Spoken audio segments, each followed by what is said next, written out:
Disclaimer, यह video केवल शैक्षिक और जानकारीपूर्ण उद्देश्य के लिए बनाया गया है। वीडियो में दी गई पुरानी कथाएं और मान्यताएं धार्मिक ग्रंथों और लोक मान्यताओं पर आधारित। हम किसी भी व्यक्ति, संस्था या समुदाय के खिलाफ कोई सामग्री प्रस्तुत नहीं कर रहे हैं। कृपया सभी धार्मिक जानकारी का सम्मान करें और अपनी आस्था के अनुसार विचार करें। धन्यवाद। क्या आप जानते हैं कि गंगा जहाँ सागर से मिलती है, वही जगह केवल एक पवित्र तीर्थ ही नहीं बल्कि माता सती का शक्तिपीठ भी है। जी हाँ, हम बात करें गंगा सागर शक्तिपीठ की, जिसे कपिलेश्वरी शक्तिपीठ भी कहा जाता है। यहाँ मकर संक्रांति पर लाखों श्रद्धालु स्नान करने आते हैं, लेकिन बहुत कम लोग जानते हैं कि यही स्थान 51 शक्तिपीठों में से एक है। दोस्तों, अगर आप भी भारत के रहस्यमय शक्तिपीठों और पुरानी कथाओं के बारे में जानना चाहते हैं तो चैनल को सब्सक्राइब जरूर कीजिए और वीडियो को लाइक करना मत भूलिए। पूरी कथा और महत्व। शक्तिपीठ का रहस्य। पौराणिक मान्यता के अनुसार जब भगवान शिव माता सती के दग्ध शरीर को लेकर तांडव करने लगे, तब भगवान विष्णु ने अपने सुदर्शन चक्र से उस शरीर के टुकड़े कर दिए।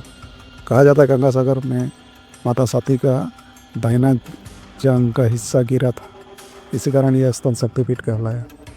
देवी का स्वरूप। यहाँ माता को कपिलेश्वरी देवी कहा जाता है।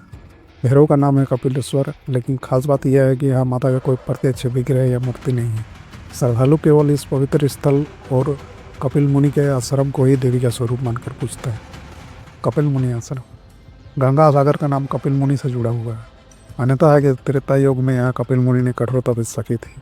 इसी स्थान पर राजा सागर के 60,000 पुत्रों को मुक्ति मिली थी, जब भगवान राम के पूर्वज भगीरथ ने गंगा को धरती पर लाकर उनके उद्धार के लिए प्रवाहित किया। इसलिए गंगा सागर न केवल शक्ति उपासना स्थल है, बल्कि ऋषि परंपरा और गंगा अवतरण की कथा से भी गहराई से जुड़ा है। गंगा का सागर सम्मिलन। गंगा सागर का सबसे बड़ा महत्व यह है कि यहाँ पवित्र गंगा नदी लंबी यात्रा के बाद अंत में बंगाल की खाड़ी में समा जाती है। यही संगम स्थल मोक्षदायी तीर्थ माना जाता है। कहा जाता है सभी तीर्थों से बड़ा है गंगा सागर तीर्थ। मकर संक्रांति मेला। हर साल मकर संक्रांति के अवसर पर यहाँ एशिया का सबसे बड़ा तीर्थ मेला लगता है। लाखों करोड़ों श्रद्धालु गंगा सागर में स्नान करते हैं और कपिल मुनि के मंदिर में पूजा अर्चना करते हैं।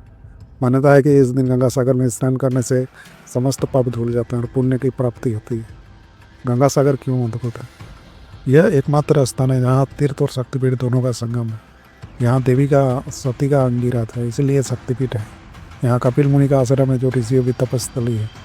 यहाँ गंगा और सागर का मिलन है, जो इसे तीर्थराज बनाता है। देवी के बिना शक्तिपीठ है। भारत के कई शक्तिपीठों में माता का विग्रह मौजूद है, लेकिन गंगा सागर की विशेषता यह है कि यहाँ देवी की कोई मूर्ति नहीं है। फिर भी यहाँ की आध्यात्मिक ऊर्जा और श्रद्धालुओं के आस्था इसे महान शक्तिपीठ बनाती है। कहा जाता है कि जो सच्चे मन से यहाँ आता है उसे देवी का आशीर्वाद अवश्य मिलता है। यात्रियों का अनुभव। गंगा सागर पहुँचने के लिए पहले कोलकाता आना पड़ता है। वहाँ से नाव या जहाज द्वारा सागर द्वीप पर पहुँचते हैं। यह यात्रा खुद में एक आध्यात्मिक अनुभव। श्रद्धालु कहते हैं कि जैसे ही गंगा सागर से मिलती है, वातावरण में एक दिव्य शांति और शक्ति का अनुभव होता है। गंगा सागर शक्तिपीठ सिर्फ एक तीर्थ यात्रा नहीं, बल्कि यह आस्था, शक्ति और मोक्ष का मिलन स्थल है।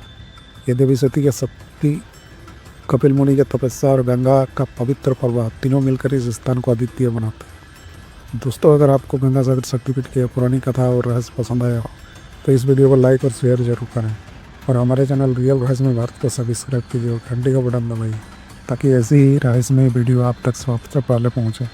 जय माता दी।